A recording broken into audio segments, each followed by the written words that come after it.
$500,000? The salesman chuckled disdainfully, scanning the man before him from head to toe, taking in the worn jeans and scuffed sneakers. Sir, this Lamborghini costs more than you probably make in 5 years. How about we look at something more fitting for your profile? The words hung in the air-conditioned atmosphere of Elite Motors like sharp blades, slicing through the silence of the luxurious showroom. James Bennett kept his expression neutral, absorbing every ounce of contempt aimed at him. On his wrist, hidden beneath the sleeve of a plain Target shirt, his platinum Rolex ticked off the seconds until he would forever change the life of the arrogant salesman. The day had started much earlier at 5:30 a.m., when James was reviewing the final reports on Elite Motors from his suite at the Peninsula Hotel. His coffee sat untouched as he studied photographs, customer reviews, and detailed financial records. The dealership, once synonymous with excellence, was now drowning in a spiral of arrogance and discrimination that threatened to destroy decades of reputation. Sarah Chin, his operations director of 12 years, had tried to talk him out of going in person. "James, you have an entire team to handle problematic acquisitions," she argued during their morning video call. "Let me send Thompson. He has experience restructuring dealerships." But James knew that some lessons had to come from the top. He hadn't built the Bennett Automotive Group, a network of over 50 premium dealerships, by delegating the most critical battles. His own story, from a mechanic's son to an automotive mogul, had taught him that respect and humility were as valuable as the luxury cars he sold. 15 minutes before stepping into Elite Motors, James had parked his rented Toyota Corolla, deliberately unremarkable, among a row of cars worth more than mansions. The California sun beat down on the asphalt as he took in the imposing facade of the largest luxury dealership on the West Coast. Through the towering glass windows, he watched employees arrive, adjusting expensive ties and checking their reflections in the mirrored surfaces of the cars. A well-dressed woman hurried out of the dealership, her hands trembling as she searched for her keys in a designer handbag. Her eyes were glistening, and James caught the exact moment she wiped away a furtive tear. He recognized that look. It was the same expression his mother had worn 25 years ago when a pretentious salesman humiliated her at a luxury dealership, unaware she was there to buy a car with the life insurance money left by her husband, James's father. That memory still burned. It was on that day at 18 years old that James had vowed to change the automotive industry, not just by building an empire but by transforming how people were treated at dealerships. Now, watching that customer leave Elite Motors in tears, he knew his visit couldn't have come at a better time. The black marble floor reflected the sleek silhouettes of imported cars as he finally stepped inside. A red Lamborghini Aventador took center stage, its aggressive lines drawing admiring glances from the few customers present at that early hour. The vehicle was a masterpiece of Italian engineering, with its V12 engine producing 740 horsepower and artisanal craftsmanship in every detail. James knew every specification by heart. After all, his network sold more Lamborghinis than any other on the West Coast. 3 salesmen were chatting animatedly near a Porsche 911 GT3, occasionally casting disdainful glances in his direction. The youngest of the group, likely no older than 25, muttered something that made the others laugh. James recognized the type. He himself had once been young and cocky, before life and his mentor, the old Mr. Richardson, taught him that humility and excellence go hand in hand. His undercover buyer had identified Marcus Peterson as the most problematic member of the sales team. A 15-year veteran at Elite Motors, Peterson had gained a reputation for his discriminatory customer screening methods. His sales numbers were impressive, but complaints about his behavior had surged in recent years. James strolled slowly between the cars, his trained eyes picking up every detail, from minor flaws in the finish to subtle discrepancies in the displayed prices. He stopped in front of a Mercedes-AMG GT, running his fingers lightly over the metallic paint. The car was slightly misaligned on its pedestal, and closer inspection revealed micro-scratches that had no place on a vehicle of that caliber. "Can I help you?" The bored voice belonged to none other than Marcus Peterson. His Italian suit and flashy watch screamed fat commissions, but his expression made it clear he didn't consider James worth his time. The gold name tag on his lapel marked his status as a senior salesman. "Actually, yes, you can," James replied with a polite smile. "I'm interested in the Aventador." That was when Marcus let out that condescending laugh, setting in motion the chain of events that would forever alter Elite Motors' fate.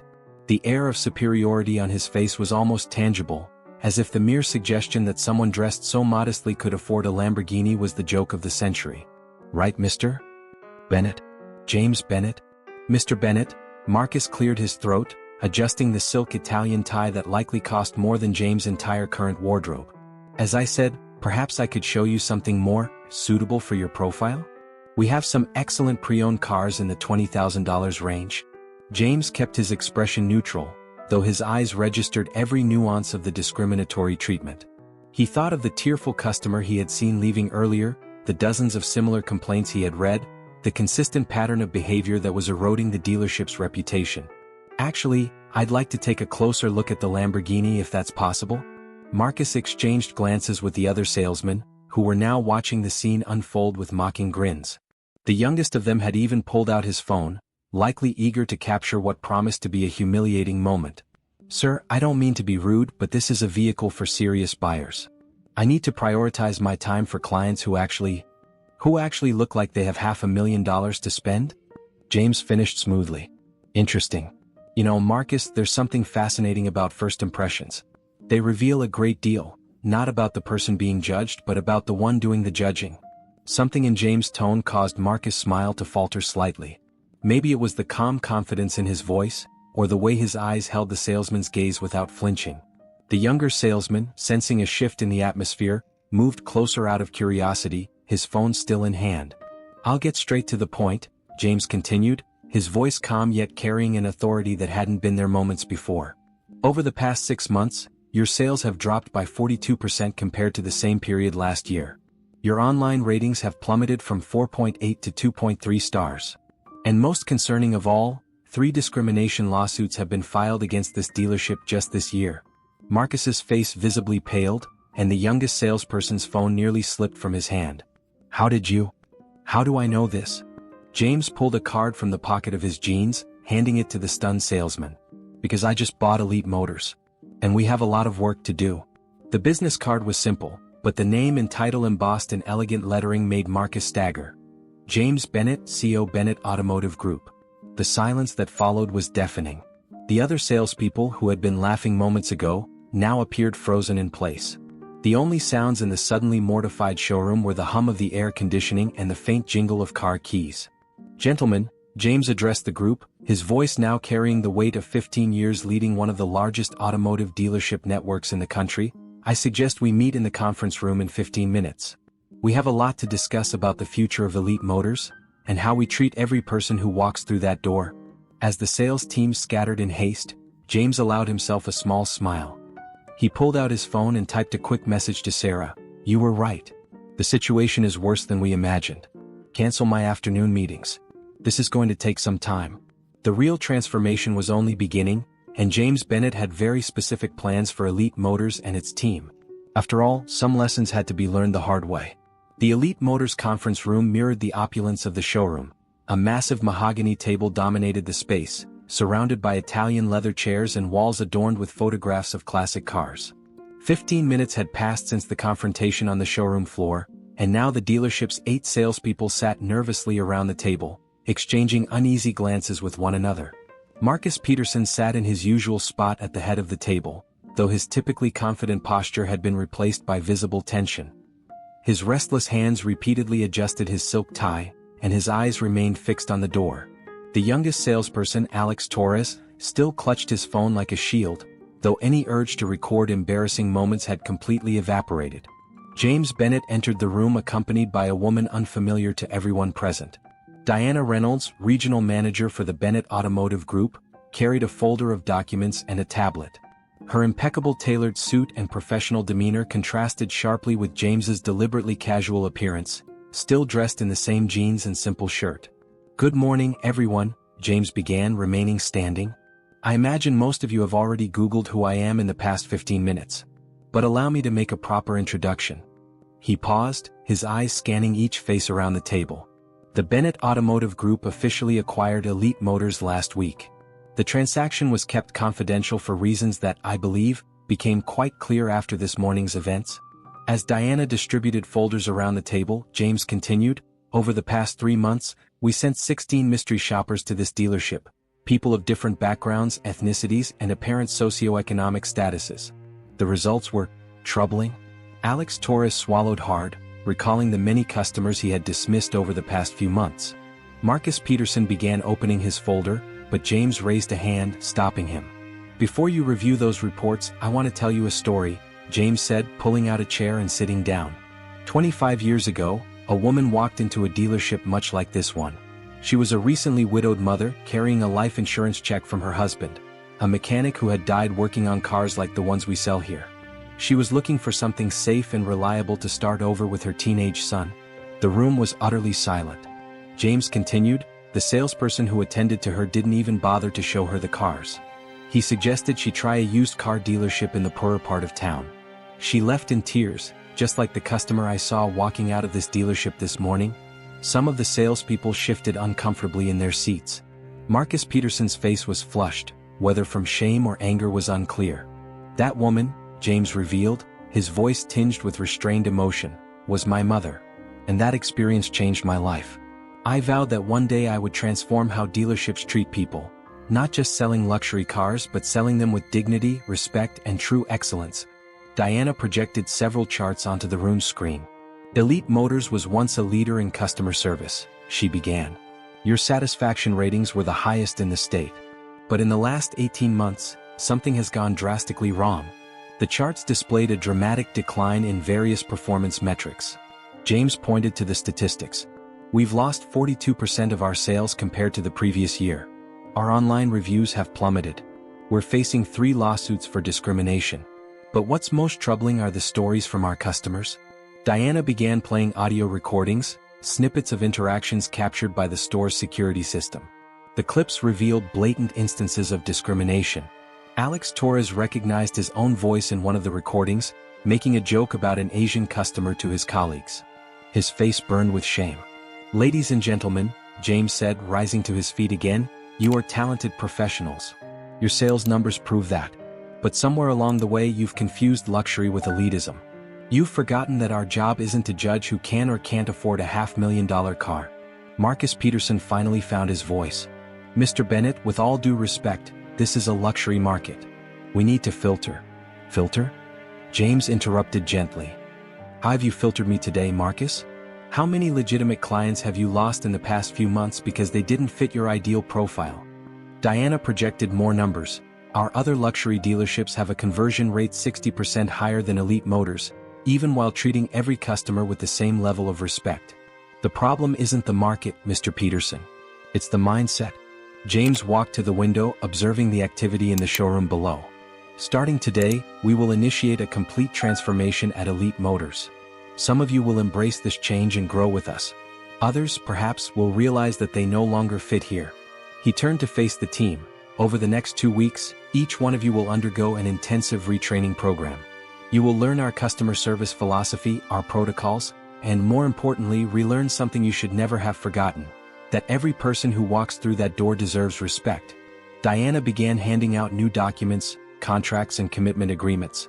"You have until the end of the day to decide whether you want to be part of this new phase. Those who stay will have our full support to grow and develop. Those who prefer to leave will receive a fair severance package." The afternoon sun had begun to set when James concluded the meeting. As the salespeople quietly left, processing everything that had been said, Alex Torres remained behind. "Mr. Bennett?" His voice was trembling. "That audio. I'm sorry. I'd never heard how it sounded. I want to be part of the change if you'll give me a chance." James studied the young salesman for a moment. "The true test of character, Alex, isn't never making mistakes. It's having the humility to recognize them and the courage to change. Show up tomorrow at 8 a.m. You'll be the first to go through the training." As the room emptied, Diana approached James. "Do you think we'll be able to transform this team?" James smiled, recalling his mother and the long journey he had come since that day at the dealership. "Some, yes. Others, no. But one thing is certain: Elite Motors will never be the same." The first week after the acquisition of Elite Motors unfolded like an elaborate game of chess. James Bennett had settled into a small room at the back of the dealership, transforming it into his temporary office. The walls, once decorated with posters of luxury cars, now displayed performance graphs and an enormous whiteboard covered in notes and strategies. On the morning of the first day of training, Alex Torres arrived at 7:45 a.m., 15 minutes ahead of the scheduled time. His hands were sweating as he waited in the reception area, mentally reviewing the events from the day before. The young salesman had spent the night awake, tormented by the shame of hearing his own voice on those recordings, mocking customers. "Good morning, Alex," James' voice surprised him. "Come with me. Today you'll learn something they don't teach in sales schools." Instead of going to the training room, James led Alex to the back parking lot. There, a row of used cars awaited, very different from the luxury models in the main showroom. "Your first customer arrives in 15 minutes, James announced, checking his phone. She's a 68-year-old woman who recently lost her husband. She's never bought a car on her own before and is nervous. Her budget is tight, but she needs something safe and reliable." Alex furrowed his brow, confused. "But, sir, these cars aren't. Not Lamborghinis?" James completed with a smile. "No, they're not. But for this customer, buying a used Honda Civic is just as important as it is for an executive buying a Porsche. The difference is she's putting all her savings into this purchase." Meanwhile, in the main showroom, Marcus Peterson watched the activity with growing frustration. Half of his team had quit after the meeting the day before, refusing to go through what they called re-education. The ones who stayed were now divided between training in the back and normal customer service. "This is ridiculous," Marcus muttered to Richard Collins, another veteran who had decided to stay. "Bennett is going to destroy everything we've built here. Elite Motors stands for excellence, not charity." Richard nervously adjusted his tie. "Have you seen the numbers this morning? 3 sales closed in the back. Used cars, yes, but with healthy margins. And the customers? The customers should be at a suburban dealership." Marcus cut him off, his voice dripping with bitterness. But before he could continue, Diana Reynolds appeared silently behind them. "Interesting point, Mr. Peterson," she commented, making both men jump in surprise. "How about joining me? There's something I need to show you." In James' office, now transformed into the operations center, Diana projected a series of images onto the wall. They were photographs of Elite Motors customers from the past few months, well-dressed, seemingly wealthy people, leaving the dealership visibly dissatisfied. "Do you recognize this man?" Diana pointed to an image. "William Chin, CEO of the largest tech company in the state. He came to buy a fleet of executive cars. His assistant, wearing jeans and a t-shirt, was treated with such disdain that they took the deal to our competition. Loss? Approximately $2.4 million. Marcus turned pale, vaguely remembering the day. Diana continued, relentless. "And this lady? Julia Rodriguez. Heir to an oil empire. She wanted to buy a car for each of her 5 grandchildren. She left here crying after one of your salespeople suggested she'd look for something more basic." Here is the faithful and natural translation of the text into American English. Meanwhile, in the back parking lot, Alex was finishing his first sale. The 68-year-old woman, Martha Wilson, smiled with emotion as she signed the papers for her new 2019 Honda Civic. "Dear, you're the same age as my grandson," she said, her eyes welling up. "Thank you for having so much patience and explaining everything to me, every detail. I was so nervous." Alex felt something strange in his chest, a warmth different from the excitement of closing a luxury car sale. It was genuine satisfaction, true pride. James, who had been watching from a distance, gave a small nod of approval. Back in the showroom, Diana was finishing her presentation to Marcus. "Mr. Peterson, you are an excellent salesperson. Your numbers prove that. But there's a crucial difference between selling luxury cars and being luxurious in the way you treat people." Marcus remained silent, his mind processing all the lost sales, all the customers who had been misjudged. Diana placed a new contract on the table. "The choice is yours," she said softly. "You can stick with your old methods and look for another dealership that shares them, or you can grow with us." James Bennett didn't get to where he is by chance. He revolutionized the luxury market precisely by understanding that true excellence starts with how you treat people. The afternoon sun was beginning to set when James gathered the entire team for a debrief. Alex Torres was exhausted but smiling. He had closed 3 sales, none of them luxury cars but each with its own story, its own importance. "Today," James began, "we sold 17 cars.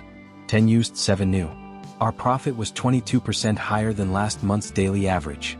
But more importantly, we didn't have a single complaint. Every customer left here satisfied, regardless of the price of the car they bought."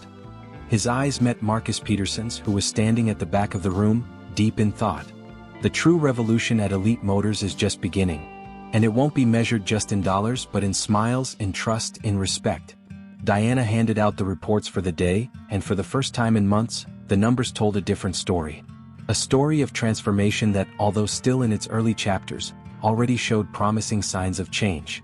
The news spread through the automotive market like wildfire. Elite Motors, once a symbol of arrogant exclusivity, was undergoing a radical transformation under the leadership of James Bennett. 2 weeks after the acquisition, the dealership was living in an interesting contrast. Inside the main showroom, Lamborghinis and Ferraris still gleamed under strategically placed lights, but now they shared space with an area dedicated to more affordable vehicles, all impeccably presented. The new layout had been carefully designed to avoid creating visible segregation between the sections. The more affordable cars were not hidden in the back as was common in other luxury dealerships, but integrated into the main space in an elegant and respectful way. The message was clear: at the new Elite Motors, every customer deserved the same premium experience. Marcus Peterson watched the new dynamic with a mix of fascination and concern. After his conversation with Diana, he had decided to accept the challenge of change, though he still struggled internally with his old habits. His nights were now haunted by nightmares in which former rejected customers came back to haunt him, each face a reminder of missed opportunities and losses caused by his prejudice. That morning he was particularly tense. His first performance evaluation under the new criteria was scheduled for 10 a.m. The wall clock seemed to move with torturous slowness, each minute carrying the weight of his past actions. "Mr. Peterson?" Alex Torres' voice pulled him from his thoughts. The young salesman had transformed over the past 2 weeks, shedding his old arrogant demeanor for a more genuine confidence. His suit, once chosen to intimidate, now seemed more like a tool of professionalism than a symbol of ostentation. "I think I need your experience with a customer." Marcus raised an eyebrow, surprised. It was the first time Alex had asked for his help. In the old days, the young salesman preferred to mock customers with his colleagues rather than seek guidance from the more experienced ones. "What's the situation?" "It's an executive interested in a corporate fleet. He wants 5 luxury vehicles for the directors and 10 mid-range cars for the managers. But I have little experience with negotiations of this scale." Alex glanced at his notes, a new habit he had picked up after the training. "The commission potential is significant, but more important than that, I want to do it the right way this time." A familiar smile began to form on Marcus's lips. Big deals were his specialty. 4 years he had been the king of corporate sales, though now he realized that many opportunities had been lost due to his prejudices. How was the initial approach? "Well, actually," Alex hesitated, nervously adjusting his tie. "The executive didn't come in person. He sent his administrative assistant to do the initial quote. Before I probably would have dismissed the assistant," Marcus finished, painfully remembering the William Chin case that Diana had shown him. The bitter taste of the memory still haunted him. "Okay, let's do this right this time." In the makeshift office at the back of the dealership, James Bennett reviewed the results of the first 2 weeks of the transformation. The walls, once decorated with generic motivational posters, now displayed detailed performance charts and customer feedback. Sales had increased by 37%, primarily driven by the new universal service policy. Even more impressive were the customer reviews. The Elite Motors had received more positive feedback in these 2 weeks than in the last 3 months combined. James smiled as he read a particularly touching testimonial from an elderly woman who had bought her first car alone after her husband's passing. Diana entered the room carrying a thick folder, her serious expression contrasting with the atmosphere of optimism. "James, we have a problem. And it's bigger than we thought." She spread several documents across the table. They were financial records from the previous management of Elite Motors. Spreadsheets, contracts, and internal emails told a dark story of predatory practices and systematic manipulation. "We found serious irregularities. Apparently, some salespeople were overcharging vehicles for less experienced clients, especially elderly people and women buying alone." James felt his stomach churn. In his 15 years in the automotive market, he had faced all sorts of situations, but the deliberate exploitation of vulnerable clients always filled him with a particular kind of rage. "How long has this been going on?" "At least 18 months. And there's more. There are indications that some of the previous staff were receiving extra commissions from financing companies to push abusive contracts on vulnerable customers. Inflated interest rates, unnecessary insurance, overpriced extended warranties." In the showroom, Marcus and Alex were meeting with Jeremy, the administrative assistant representing the company interested in the fleet. He was a man in his 30s, wearing a well-tailored suit, but clearly not as luxurious as those usually seen at Elite Motors. His calloused hands and slightly tense posture revealed someone more accustomed to operational work than high-level negotiations. To Alex's surprise, Marcus was conducting the meeting with impeccable professionalism, explaining every technical and financial detail with clarity and respect. There was no trace of the arrogant salesperson from 2 weeks ago. Every question was treated seriously, every concern addressed with genuine attention. "And what about the extended warranties?"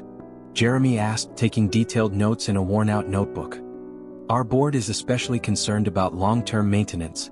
"Excellent question," Marcus replied, pulling up a comparative spreadsheet he had prepared in advance. "I'll show you the 3 available options with their respective coverages and costs. You'll be able to review each one and discuss it with your board before making a decision. The most important thing is that we find the package that best suits your company's specific needs." Back in the office, James and Diana continued their tense discussion about the findings. The afternoon sun cast long shadows through the windows, adding an even darker tone to the situation. "We need to do something," Diana insisted, her voice heavy with concern. "There are customers who are still paying for these abusive contracts. People who trusted the reputation of Elite Motors and were betrayed." James rubbed his face thoughtful. The weight of responsibility was palpable. "How many cases have we identified so far?" 43 confirmed, but there are probably more. The question is, how do we proceed? This could generate very negative publicity for Elite Motors. Our competitors will have a field day with this story. "Negative publicity is the least of our problems," James replied, his voice firm. He stood up and walked over to the window, observing the movement in the showroom below. "We'll audit every sale from the past 2 years. Any customer who has been wronged will be reimbursed, no matter the cost to the company. I didn't come here just to change Elite Motors' future, but also to correct the mistakes of the past." Diana nodded but hesitated before continuing. "There's one more thing. We found evidence suggesting that some members of the current team might have been involved in these practices.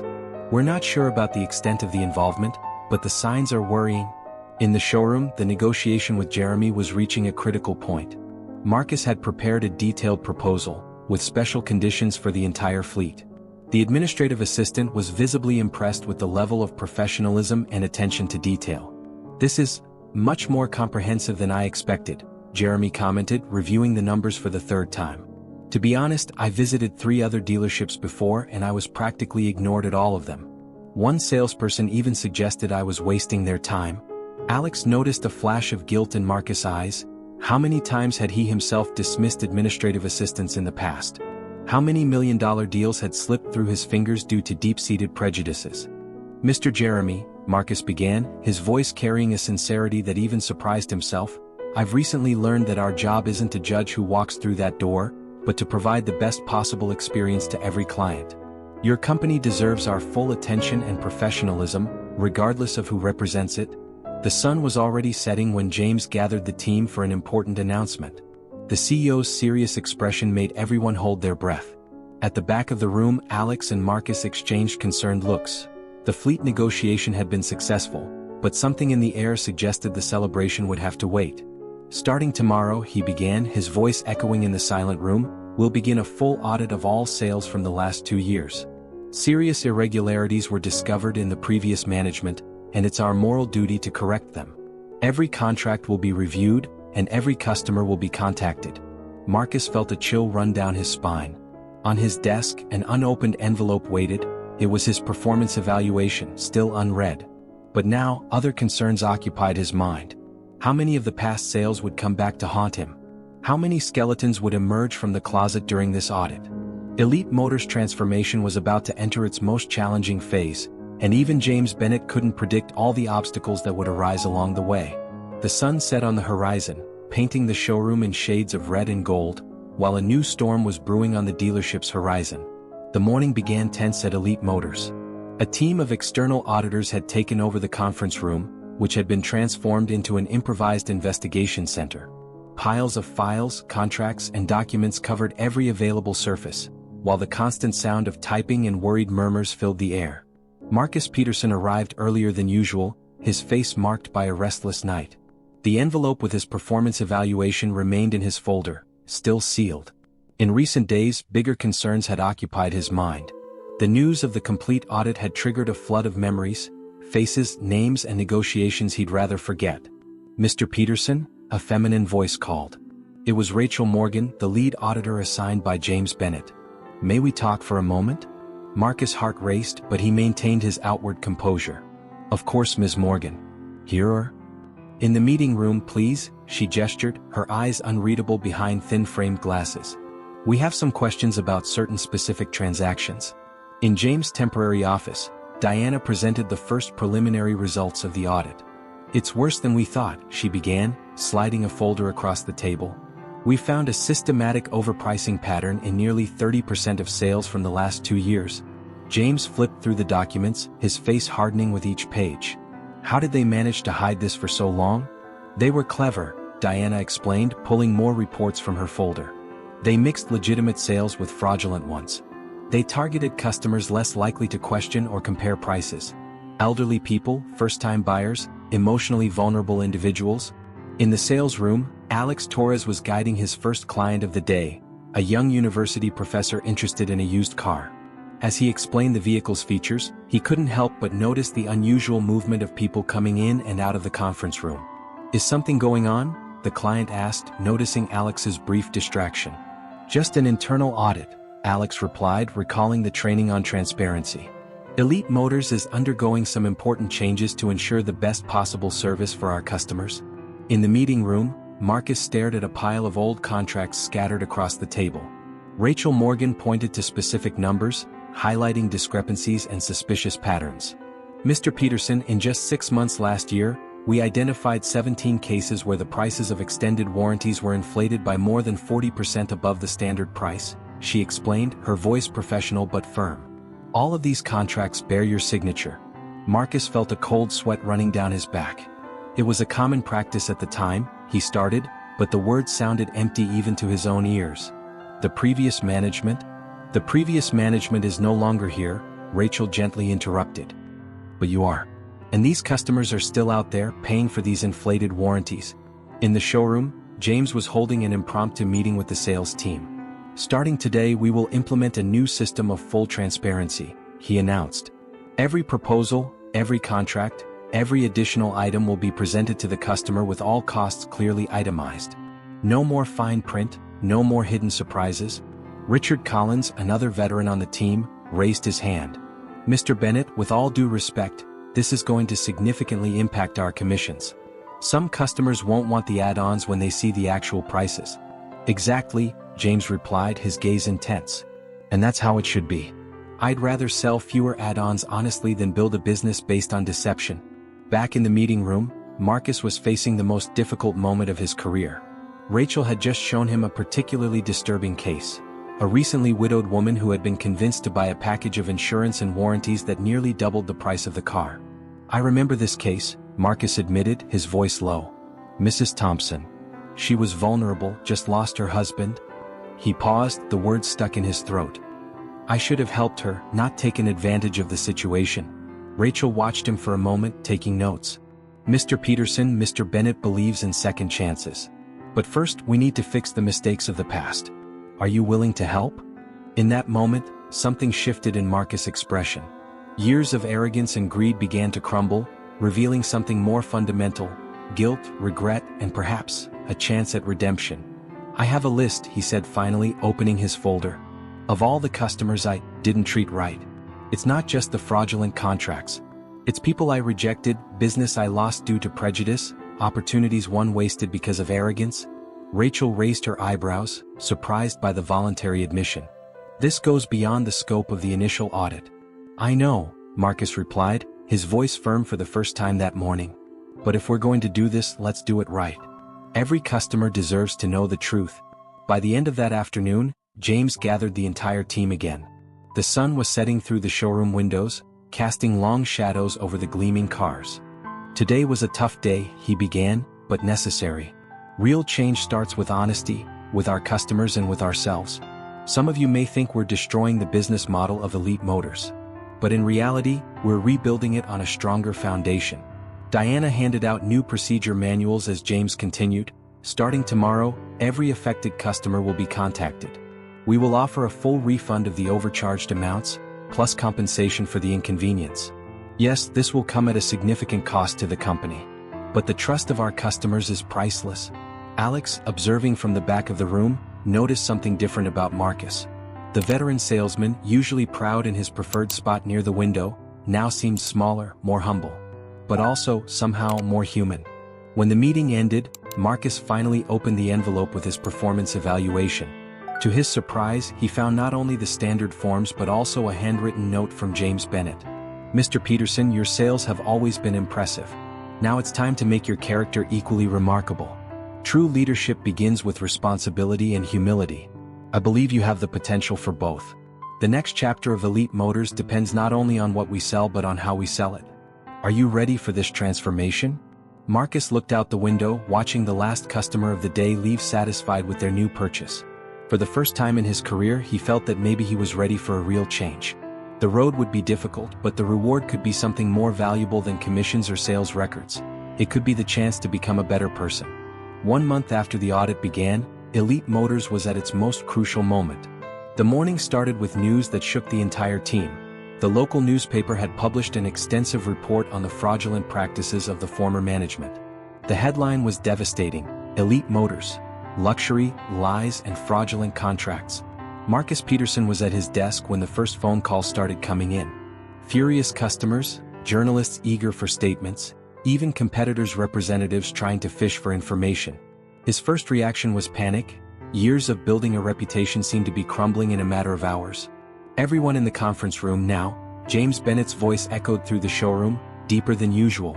In his 15 years leading the Bennett Automotive Group, he had never faced a reputation crisis of this magnitude. Diana Reynolds was already in the room when the team started to arrive, her tablet displaying dozens of social media notifications and emails. The company's stock dropped 12% in the first hour of trading, she reported, her voice tense. "Investors are nervous?" James waited until everyone was seated before he began. "Ladies and gentlemen, I won't waste your time with long speeches.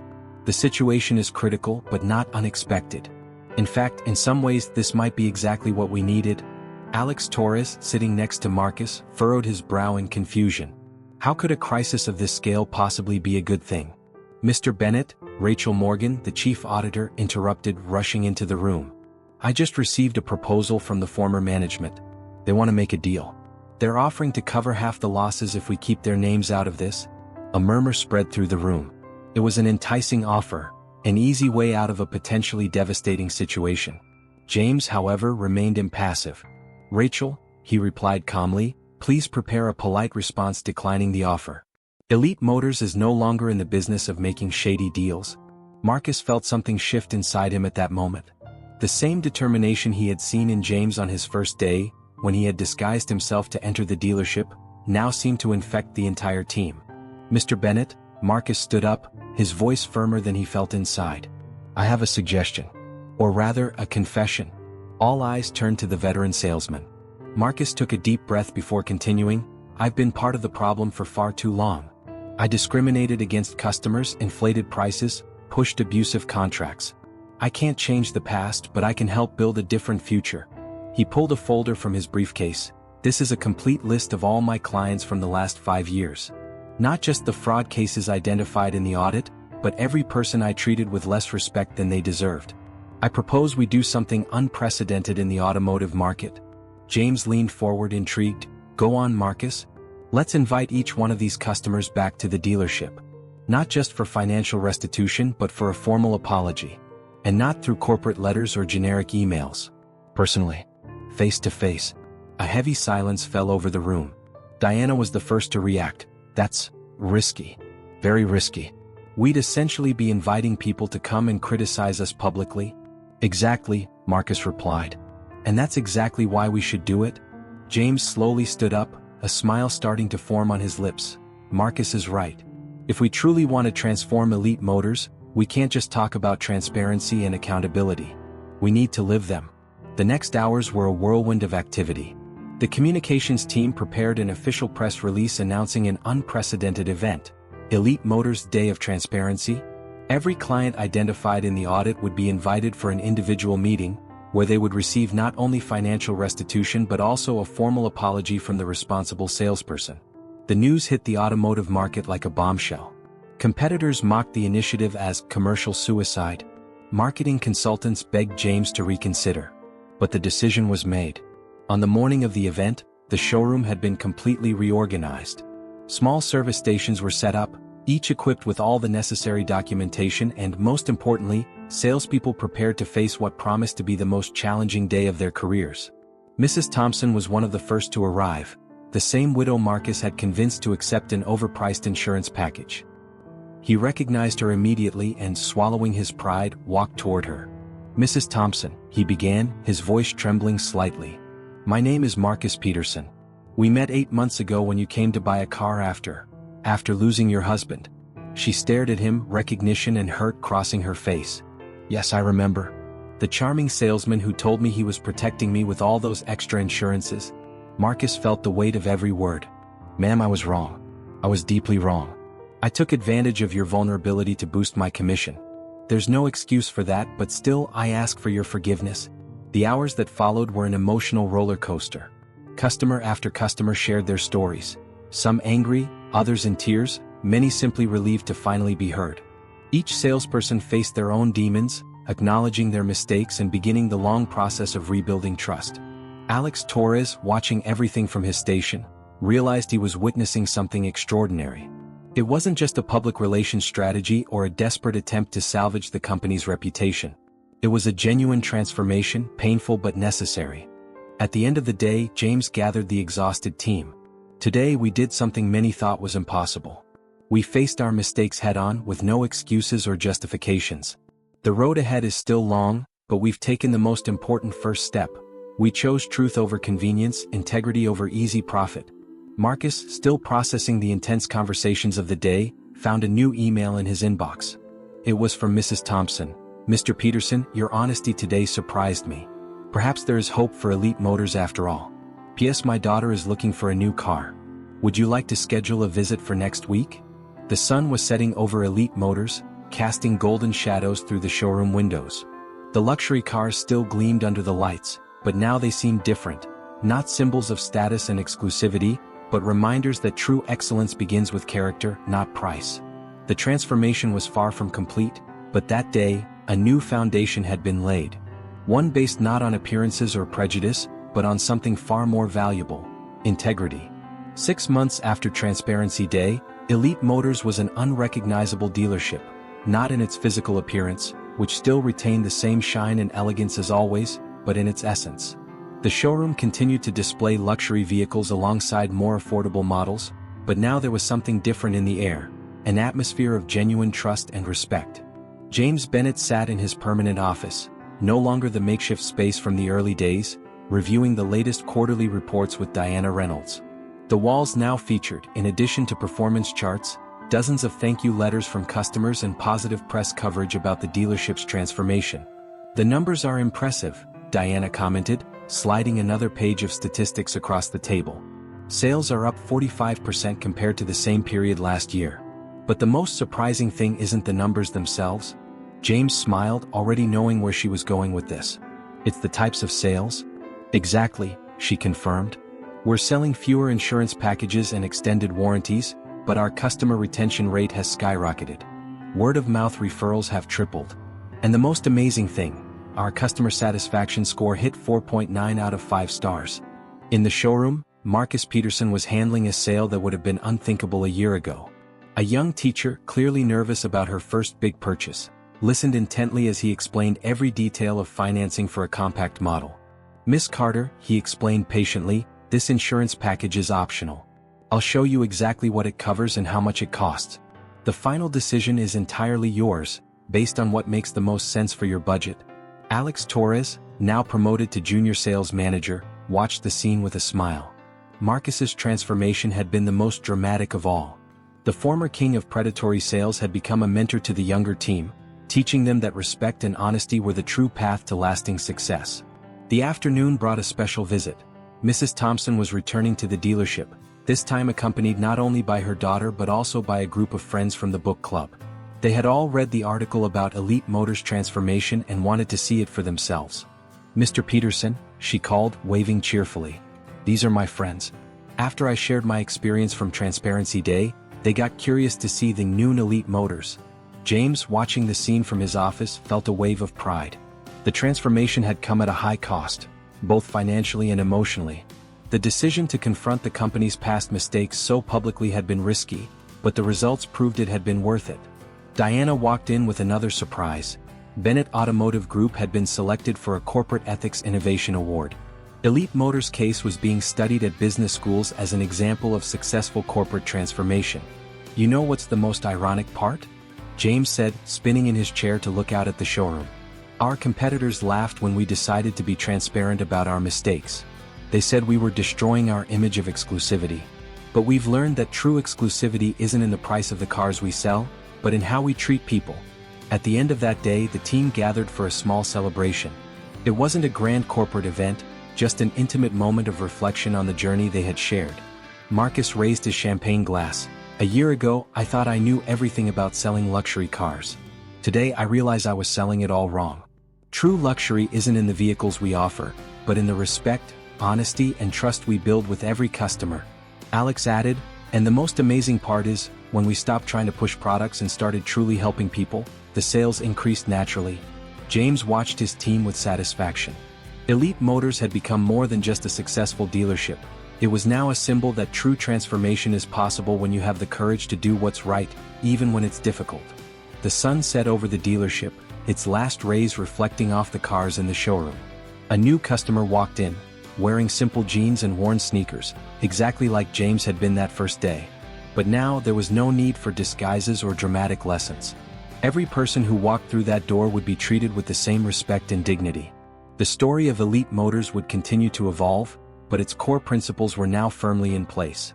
In a world where luxury is often confused with arrogance, they had discovered that true elegance starts with character. Dear viewers, if this story touched your heart as much as it did ours, don't forget to share your thoughts in the comments below. Would you like to see more intense and transformative stories like this? Be sure to like and subscribe to the Life Stories channel.